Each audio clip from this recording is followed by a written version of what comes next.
Hey guys, this is Boricua Binks and welcome to Let's Play 999. In the last episode, we were talking as a big group and we found out that Snake is dead, unfortunately. Oh gosh. And we know that Zero is one of us, but we just can't prove it. So we got interrupted by the bell tolling, which means we've been wasting more time yet again.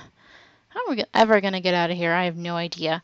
So, actually, as I'm recording this, today happens to be my friend Piccolo's birthday, which means happy birthday to him, first of all. He is 25. And so that means that he won't be able to send me the stuff like he was mentioning. I just realized that means he's going to be busy this whole weekend and everything. So I'll just have to keep pushing forward and recording on my own.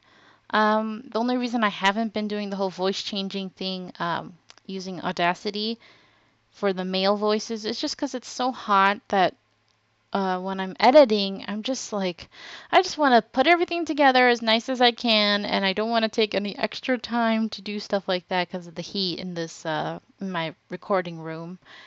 So I hope that you guys are okay with that. I hope that my voice acting is, tolerable and not too bad, especially for the male voices. So yeah, until he's available, I'm just going to keep doing what I'm doing. That way we can make some progress in this game. And also, as I'm speaking, I was just doing some editing today, and it looks like I really am almost done with Zero Time Dilemma. So that will be done before this game is done. So I hope you guys are enjoying my LPs and everything. So thank you guys so much for watching and for reviewing, leaving comments and liking and stuff. I really appreciate it. So let's continue on. Stop rambling on, Banks. Okay. So, yeah, we left off with the bell ringing. It was the clock at the central staircase. 3 in the morning. That means we have 3 hours left. Then we need to move. Now. 7, Clover, Junpei. I know how you feel, but you do understand that right now it's important we trust one another, don't you? He has a point. Junpei couldn't bring himself to respond. He's just like, whatever. He swallowed the words he wanted to say and sighed. 7 and Clover remained similarly silent. Their eyes were looking at something somewhere else, very far away. We must go. We have very little time left. Ace's words put their feet to moving. They all knew where they were going. Their next destination was Mercury. Okay. It sat, bolted to the wall near the stairs that led to the casino and the kitchen between the 2 elevators. The Mercury card reader.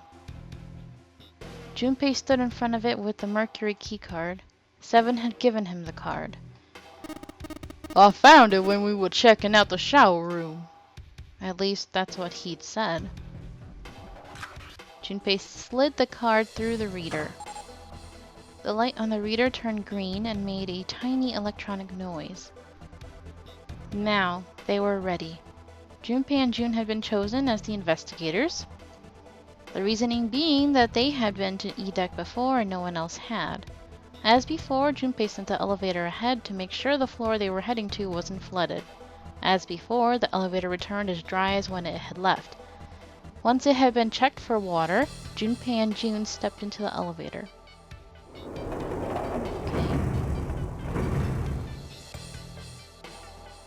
There were only 2 floor buttons they could push, the C and bottom buttons. The rest were destroyed or did nothing when pushed. Junpei hit the bottom button. The door closed. Slowly, they began to move downward. Some time later, Junpei and June stepped off the elevator and onto the bottom deck. They stepped off and saw that the hallway to their right ended somewhere between 20 and 25 feet from them. The hallway in front of them was a dead end, but not a regular dead end. Another door. This is a numbered door. This is the 8th one we found. Really? So there were 2 numbered doors on B deck. There were doors 4 and 5. There were 3 more in the large hospital room, 3, 7, and 8. 4, 5, 3, 7, 8. So then Junpei and June had found another door on E deck, and then Lotus and Santa had found a 7th on A deck. So 6 and 1. And here's 2. And now door 2 stood in front of Junpei. There was only one thing it meant. Do you think the next door we find? Yeah, I think so. The next one's gonna be door 9. Wow. So what I'm realizing, actually, I'm actually surprised we've gotten this far. I actually was thinking we were gonna get a bad end by now, which means I might have accidentally started on the path to the true ending. I really don't remember. I saw the LP that Pharaoh did a long time ago. I don't remember the pathways. I kind of remember like major events, and I have a general idea of the rooms kind of, but I don't know the details of the puzzle, so that's why this is a semi-blind LP. But yeah, it looks like I accidentally did the right path, so we might just get the true ending right now, or right away. That's awesome. Kind of wanted to see some bad ends first, but oh well. Despite himself, Junpei felt excited. There was something about that excitement that frightened him as well. He did his best to put it from his mind and headed back to C deck with June. Okay. So we have 3 choices again. Alright, let's open these up. The pieces of paper they'd folded up lay on the ground next to Junpei's legs. Whoa, we skipped something. I don't understand. What are you talking about? There were 7 of them, all told. They were written on paper pulled from Junpei's notebook, and each one bore a code name and a door. Why had they decided to vote that way? They decided it wasn't fair to simply ask everyone at once. That would allow people to force others to go through certain doors. Well, that wasn't the only reason. Junpei had proposed the voting system. And he had a plan. It wasn't a plan he wanted anyone catching wind of, however, so he did his best to act calm as he began to open and read the pieces of paper. Dang, Junpei, you slick. The first one read, Ace requests door 1. Yes, I do. Would you like me to explain why? No, we don't have the time for that. Sorry. Yeah, really doesn't matter. Let's keep going. He opened the second one. Next is Santa. He wants door 6. Yeah, that's what I wrote. Junpei continued with the 3rd, 4th, and 5th pieces of paper. Clover wants 1. Lotus wants 2. And 7 also wants 2. Huh? Wait a minute. There's no way I'm going anywhere with the elephant man. No. There'd be no point to the voting if we let people change their choices because of stuff like that. But...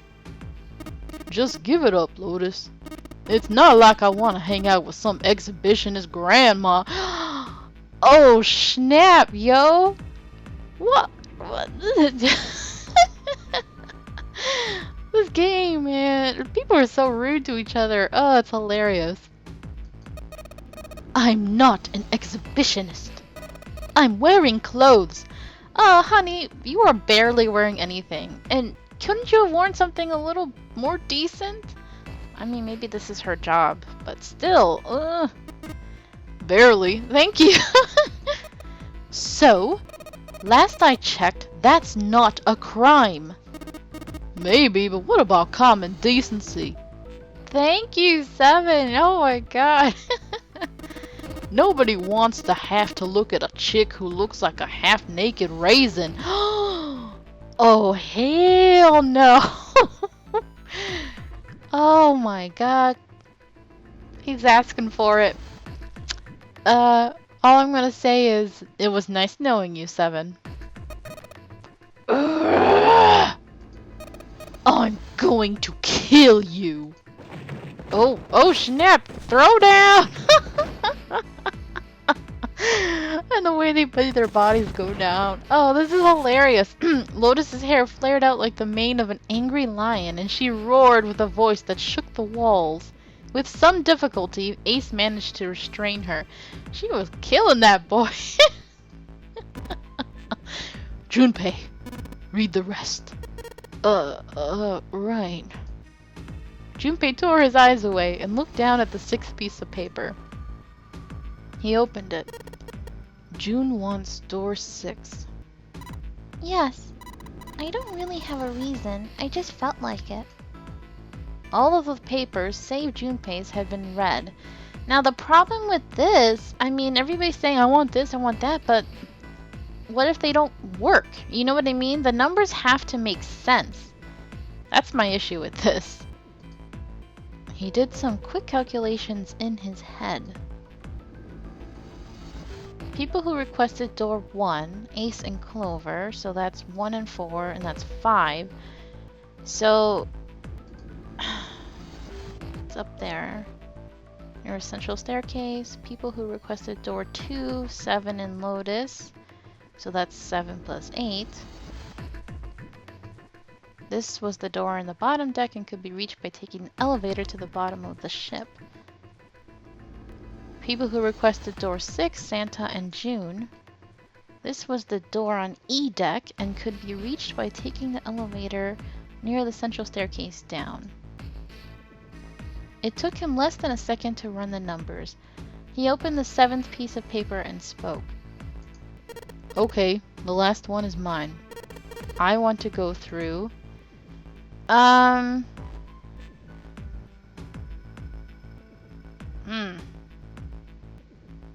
I haven't gone through, I haven't gone with Ace yet.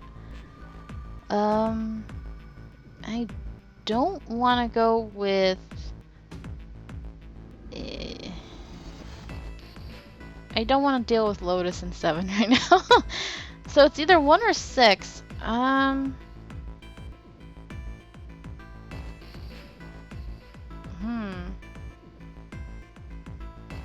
Alright, let's go through door 1 then. My choice is door 1. Santa was unconvinced. What? Hey, wait a minute there. You cheating? Why would you say that, even though we probably are? Cheating. I'm asking if you changed your number after you heard what doors we wanted. How could I do that? I wrote it down on the paper earlier. Let me see that. Junpei shrugged and handed it to him. Santa examined it furiously. Dude, really? The others peered at it as well. How did you pull this off, Junpei? As they did, Junpei quickly slipped the piece of paper he'd been hiding into his pocket. Although he'd never know it now, Santa had been justified in his suspicions. Junpei had switched papers. He had prepared 3 pieces of paper for doors 1, 2, and 6, and put the paper with door 6 on it into the pot. He put a small mark on it so that he would know which one was his. Ah, smart boy. He put the paper that said door 1 in his left hand, and the paper that read door 2 in his right. When the drawing began, he saw to it that he drew last. The rest was easy. If he wanted to go into door 1, he'd use his left hand, and his right hand if he wanted door 2. Of course, if he wanted door 6, that would be simple. All he need do was switch nothing and say 6 had been what he wanted all along. Well, what does it say? He fought the urge to smirk. I like this cocky Junpei. Huh, you got lucky. Santa snorted and tossed the paper aside, frustrated. Very well, we've decided who will go through door 1. It will be Clover, Junpei, and myself. That actually works out. That's why I was thinking, I was like, yeah, that works out, so let's just do that. Our only problem is the 2 remaining teams. And actually, let me see. I think it would have worked for, let me see, what was it, 6? No, I'm sorry. It was 7 and 8, then plus my 5. So 12, so 3 plus 8. Yeah, that would have worked too. So I could have gone with them, with Lotus and... What was the other one? Door 6? So that would have been Santa, which is 3, and 3, 5, 6. 5, 8, plus 6. Oh, my brain. My brain says no. Brain's like, no.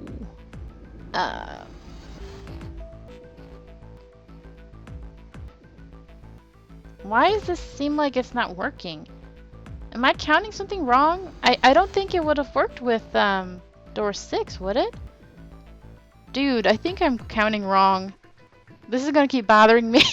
You know what? Forget it. Let's just keep moving. Yeah, it probably would have worked, actually. I don't know. My brain is like, no. Okay, calm down, Binks. June and I want door 6. Lotus and I want door 2. That's not good. We can't open either of those doors with only 2 people. Fine.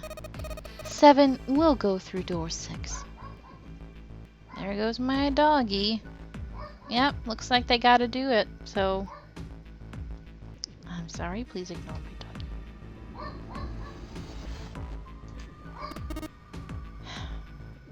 Sure thing. I didn't really want to go through door 2 anyway. Besides, if we got a younger girl with us, it'll lower the average age.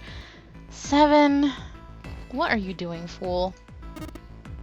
Right, June? What? What? He's crazy. Well, Jin was at a loss for words. Lotus was not. That pig. You just wait and see. Her eyes were the eyes of a woman prepared to kill. Oh boy. A shiver ran down Junpei's spine. 7, you gotta stop. You better quit while he's ahead. Although it might be too late for him. Even after they separated at the staircase, Lotus was still muttering angrily to herself. Circumstances dictated that Junpei and June would have to part ways again, but this time it didn't sting quite so much. After all, he knew he would see her again. Till we find that 9 door, 0 ain't gonna split us up. We might get separated for a little while, but we'll see each other again. Otherwise, we can't open door 9. Exactly. That's how the nonary game works. What time am I at? I think I could go a little bit longer. Okay, Junpei, Ace, and Clover headed toward A deck. Excuse me. My doggy is distracting me.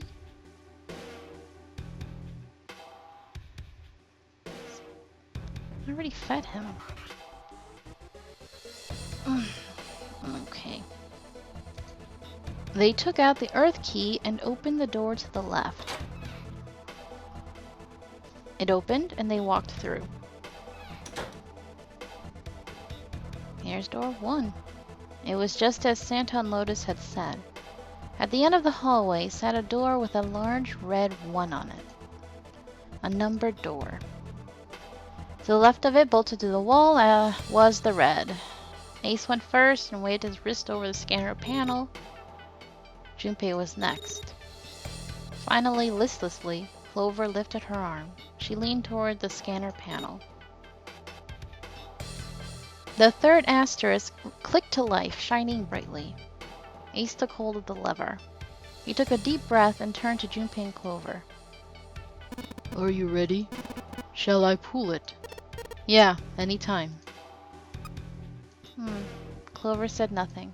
She nodded, little more than a lethargic twitch of the head. Very well then, let's go. 3, 2, 1. Oh boy, my stomach is growling. It's almost dinner time. I'm really hungry. I didn't really have much for lunch, so. Just some green beans, and salad. The door opened. Very hungry. Focus on the game banks. They stumbled into the room. Frantically, Junpei scanned the room. There it is. His eyes stopped on the device that would determine whether they lived or died. There it is. Over there. Next to the door they'd come through was the dead. As one, they ran to it. They put their hands over it as if they were fighting for it.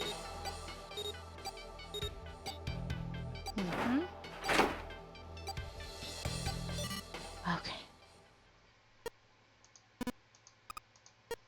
It stopped. Yes, it did. Junpei could feel his heart pounding against the inside of his ribs. Ace and Clover were breathing hard and fast. It was the third time they'd been through the process, but they had yet to grow accustomed to it. Not that Junpei wanted to. Yeah. He planned to finish the game before he got a chance to let imminent death become commonplace. Ooh, Junpei. Let's just say you don't have the best of luck with this. Junpei looked around again, this time more slowly. Considering there are 2 more games after this. Sorry, buddy. There was another door, different from the one they'd entered through. He took hold of the knob and easily, gently pulled it open. Okay, cool. We're at the head of the ship, all right. So, this is the wheelhouse? He closed the door again and turned to Ace and Clover. He fixed each in turn with a meaningful stare, then spoke. Ace, you investigate the wheelhouse next door. Very well. Clover, you're in charge of this room. Say something. Okay, I will. All right then, let's get started. Wow, Junpei's like, I'm gonna take charge and you guys are gonna do what I say now. This room looks big. Well, it's like 2 rooms, I think, so. Yeah, alright. We're gonna seek a way out in the next episode. Thank you guys so much for watching. I hope you're enjoying this, and until next time, have a nice day. Bye!